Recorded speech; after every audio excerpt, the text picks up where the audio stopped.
আজি সমগ্ৰ অসমতে জনসাধাৰণে অত্যন্ত উৎসাহেৰে এই ভোটদান প্ৰক্ৰিয়াত অংশগ্ৰহণ কৰিছে। গতিকে যোৱা দিনবিলাকত আপোনালোকে সকলোৱে দেখিলে যে যলৈকে আমাৰ প্ৰচাৰ অভিযানত কাৰ্যকৰ্তাসকল গৈছিল তাতেই জনসাধাৰণে স্পষ্টভাৱে কৈ পঠিয়াইছে যে আকৌ NDA চৰকাৰ আমাক লাগিব, বিজেপি নেতৃত্বাধীন মিত্ৰজোঁটৰ চৰকাৰখন অসমত লাগিব। আৰু এই চৰকাৰ থাকিলেহে অসমৰ উন্নয়ন হ'ব, অসমত শান্তিও থাকিব আৰু অসমৰ প্ৰতিটো পৰিয়ালে সকলো জাতি জনগোষ্ঠীয়ে সম অধিকাৰ ভোগ কৰিব, সন্মান সহকাৰে জীৱনৰ বাটত আগুৱাই যাবলৈ সক্ষম হ'ব। গতিকে মাননীয় প্ৰধানমন্ত্ৰী নৰেন্দ্ৰ মোদী ডাঙৰীয়াৰ নেতৃত্বত যেনেধৰণে যোৱা 10 বছৰে ইমানখিনি ভাল কাম হ'ল আৰু সকলো অঞ্চলৰ ৰাইজে ইয়াৰ পৰা সুফল পালে।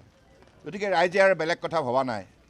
আজি এই বতৰটো মই বিভিন্ন ঠাইত খবৰ লৈছোঁ, বৰাক, ব্ৰহ্মপুত্ৰ, পাহাৰ ভৈয়াম সকলো ঠাইতে ৰাইজে অত্যন্ত উৎসাহেৰে কৈছে যে বতৰ যেনেকেই নহওক আমি বিজেপি নেতৃত্বাধীন মিত্ৰজোঁটৰ চৰকাৰখন আনিবৰ বাবে ভোটদান প্ৰক্ৰিয়াত অংশগ্ৰহণ কৰিমেই।